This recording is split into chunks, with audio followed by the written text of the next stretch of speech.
ओम नमः शिवाय। जय माता रानी। दोस्तों, पूर्णिमा अर्थात पूर्ण करने वाली। फिर चाहे चंद्रमा हो, हमारे कार्य हों, हमारी प्रार्थना या फिर हमारी मनोकामनाएं हों, चलिए आज कर लेते हैं इन सभी को पूर्ण, ये महाव्रत करके। दोस्तों, त्रयोदशी भगवान शंकर की प्रिय तिथि है, तो एकादशी भगवान श्री हरि विष्णु की प्रिय तिथि होती है। परंतु पूर्णिमा ऐसी तिथि है जो महादेव शिव और भगवान नारायण दोनों को अति प्रिय है। इस दिन व्रत करके दोनों की कृपा प्राप्त की जा सकती है और अपने सभी दुखों को दूर करके अपनी सभी मनोकामनाओं को पूर्ण किया जा सकता है। आज के इस वीडियो में मैं आपको पूर्णिमा व्रत की संपूर्ण जानकारी देने जा रही हूँ, जैसे कि पूर्णिमा व्रत हमें कब से शुरू करना चाहिए, कितने संख्या में यह व्रत करना चाहिए, पूजा विधि क्या होनी चाहिए, किन देवी देवताओं की पूजा इस दिन करनी चाहिए, पूर्णिमा व्रत में हमें क्या दान पुण्य करना चाहिए, क्या खाना चाहिए, क्या नहीं खाना चाहिए, इस व्रत से जुड़े सभी नियम क्या हैं, उद्यापन विधि क्या होनी चाहिए, इन सभी की जानकारी आपको आज के इस वीडियो के माध्यम से मिलने वाली है। इससे पहले आप अगर मेरे इस YouTube चैनल त्रिदेव शक्ति में पहली बार आए हैं तो इसे अवश्य ही सब्सक्राइब कर लें और बेल बटन भी प्रेस कर लें, ताकि मेरे आने वाले सभी वीडियोस की नोटिफिकेशन आपको वक्त पर मिलती रहे। पूर्णिमा एक महत्वपूर्ण तिथि होती है। इस दिन चांद अपनी सारी कलाओं से परिपूर्ण होता है। महीने में हमेशा दो पक्ष होते हैं, एक शुक्ल पक्ष और दूसरा कृष्ण पक्ष। शुक्ल पक्ष के 15वें दिन पूर्णिमा होती है। पूर्णिमा के दिन आकाश में चंद्र पूर्ण रूप से दिखाई देते हैं, इसलिए पूर्णिमा के दिन चंद्रदेव का विशेष आशीर्वाद प्राप्त होता है। पूर्णिमा व्रत सभी के लिए बड़ा ही लाभकारी है। पूर्णिमा का दिन भगवान शिव तथा भगवान विष्णु और माँ लक्ष्मी का विशेष दिन माना गया है। इस व्रत को करने से हमें भगवान विष्णु, महादेव तथा माँ लक्ष्मी का आशीर्वाद प्राप्त होता है।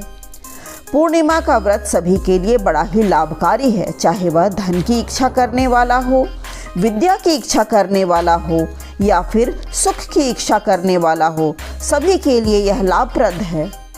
पुराणों में यह वर्णित है कि यह 3 व्रत आपके जीवन के लिए विशेष लाभकारी माने गए हैं: एकादशी व्रत, सोमवार व्रत और पूर्णिमा का व्रत।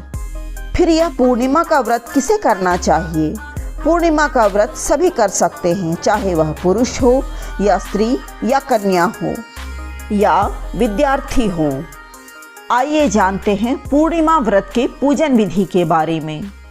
तो पूर्णिमा व्रत के दिन सुबह उठकर नित्य क्रिया से निवृत्त होकर स्नान करने के बाद सर्वप्रथम सूर्य भगवान को अर्घ्य देना चाहिए। आपको पूर्णिमा के दिन प्रातःकाल स्नान आदि करके शिव जी के मंदिर जरूर जाना चाहिए तथा शिव जी के मंदिर में शिवलिंग का पूजन अवश्य करना चाहिए। शिवलिंग पर दूध युक्त जल तथा सफेद पुष्प जरूर अर्पण करें और शिव परिवार की पूजा जरूर करनी चाहिए। आपको पूर्णिमा के दिन घर में भगवान विष्णु का ध्यान करके ओम नमो भगवते वासुदेवाय नमः का जाप करना चाहिए तथा पूर्णिमा के दिन सत्यनारायण भगवान की पूजा तथा स्वयं इस कथा का श्रवण अथवा पूजन करना चाहिए, वही सबसे लाभकारी होता है। संध्या काल के समय जब आकाश में चंद्रदेव आ जाएं, तब आपको 1 लोटे में जल भरकर उसमें गंगा जल, चावल, दूध, सफेद पुष्प डालकर चंद्रदेव को विधि पूर्वक अर्घ्य देना चाहिए। चंद्रदेव को दीपदान करना भी ना भूलें।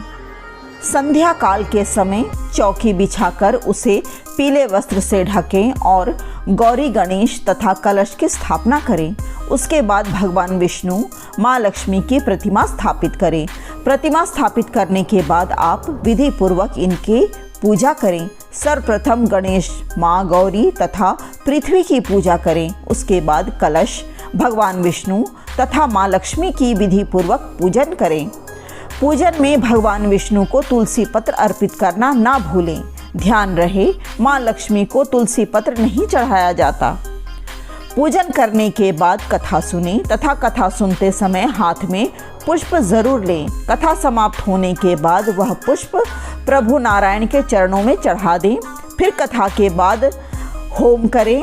होम के बाद प्रभु की आरती जरूर करें। पूजन करने के बाद फलाहार में आप मीठा भोजन अवश्य बनाइए। दूध से बनी हुई चीज़ें आप चंद्रदेव को भोग स्वरूप अवश्य लगाएं। पूर्णिमा के दिन मीठे भोजन तथा दूध से बनी हुई चीज़ों का बड़ा महत्व होता है तथा आपको भी इस दिन मीठा भोजन ही ग्रहण करना चाहिए। पूर्णिमा की तिथि में हमें किन देवी देवताओं की पूजा आराधना करनी चाहिए? तो पूर्णिमा तिथि होती है चंद्रमा की, तो आज के दिन चंद्रदेव की विशेष करके पूजा करनी चाहिए। संध्या काल में चंद्रदेव को अर्घ्य देकर उनकी पूजा करनी चाहिए। पूर्णिमा की तिथि होती है माता लक्ष्मी की, तो इस दिन हमें माता लक्ष्मी की भी विशेष पूजा अर्चना करनी चाहिए।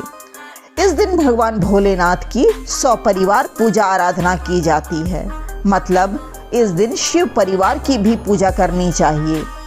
पूर्णिमा के दिन भगवान विष्णु के सत्यनारायण स्वरूप की तिथि है, तो इस दिन भगवान विष्णु की पूजा आराधना करने से भी हमें सुख सौभाग्य समृद्धि की प्राप्ति होती है। तो इन देवी देवताओं की पूर्णिमा तिथि में विशेष पूजा आराधना की जाती है। पूर्णिमा व्रत की उद्यापन विधि। पूर्णिमा व्रत का उद्यापन भाद्रपद या पूस की पूर्णिमा में करना चाहिए, या फिर जब आपका संकल्प पूरा हो जाए, अर्थात जितने दिन का आपने संकल्प लिया हो, जितनी पूर्णिमा का आप संकल्प कर रहे हैं उतनी पूर्णिमा पूर्ण हो जाए, तब आप व्रत का उद्यापन कर सकते हैं। उद्यापन के दिन निराहार रहकर उपवास करें तथा किसी ब्राह्मण को बुलाकर घर में श्री सत्यनारायण भगवान की कथा करवाएं, पंजीरी पंचामृत का भोग लगाएं तथा भगवान नारायण का आशीर्वाद प्राप्त करें और 7 ब्राह्मणों को भोजन अवश्य कराएं। अगर आपको सामर्थ्य है तो ब्राह्मण जोड़े, अर्थात ब्राह्मण और ब्राह्मणी को पीला वस्त्र तथा दक्षिणा अवश्य दें और उनका आशीर्वाद प्राप्त करें। तो इस विधि से अगर आप उद्यापन करते हैं तो आपकी सभी मनोकामनाएं पूर्ण होती हैं। तो ये थी पूर्णिमा व्रत से जुड़ी हुई जानकारियाँ।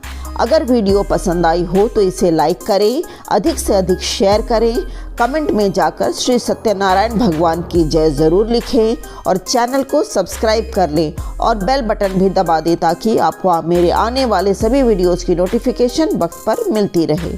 नमस्कार।